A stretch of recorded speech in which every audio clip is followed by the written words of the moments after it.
جب سورج غروب ہوتا ہے تو قطر کے شہر دوحہ میں مقامی مارکیٹ، سوق واقف کی سڑکیں مقامی لوگوں اور سیاحوں کا استقبال کرتی ہیں۔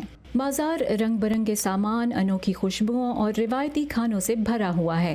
سوق واقف، جس کا مطلب قائم بازار ہے، ایک روایتی بازار کی طرح ہے، اس لیے زیادہ تر سیاح یہاں آتے ہیں۔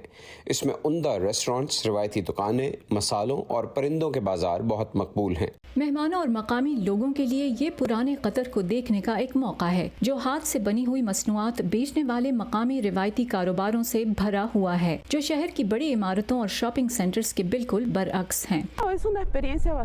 یہ ایک انوکھا تجربہ ہے، خاص طور پر ثقافت کی وجہ سے یہ بہت خوبصورت ہے۔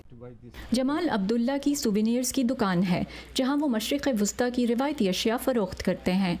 انہیں امید ہے کہ 2022 کا ورلڈ کپ مزید گاہک لائے گا۔ بنیادی طور پر ایئر فورس بیس سے اور قطر کے ہوائی اڈے سے بہت سارے ٹرانزٹ مسافر آئیں گے۔ یہ کافی بڑا ہوائی اڈہ ہے، اس لیے یہاں سے بہت سے لوگ رک کر جاتے ہیں۔ اماراتی حکومت کو توقع ہے کہ 20 نومبر سے شروع ہونے والے اس ورلڈ کپ کے دوران 10 لاکھ سے زیادہ لوگ ملک میں آئیں گے۔ قطر کی آبادی تقریباً 27 لاکھ ہے۔ میرے خیال میں یہ وہ موقع ہے جو انہیں مختلف ثقافتوں کے بارے میں اپنے خیالات کو کچھ تبدیل کرنے میں مدد دے گا، کیونکہ بہت سے ممالک کے لوگ یہاں آ رہے ہیں۔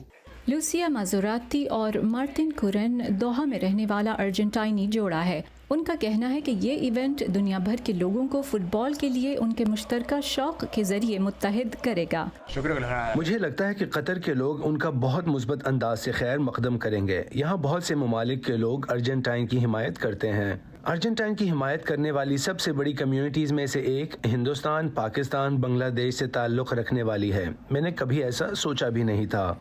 مقامی لوگ اور کاروباری مالکان توقع کرتے ہیں کہ 2022 کا ورلڈ کپ ایک ایسا موقع ہوگا جو زندگی میں ایک بار ہی ملتا ہے۔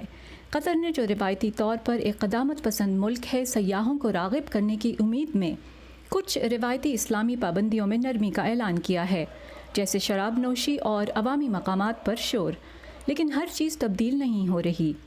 سور کا گوشت کھانے پر روایتی مذہبی پابندی برقرار رہے گی۔ سیلیا مینڈوزا کے ساتھ فائزہ بخاری، وائس آف امریکہ۔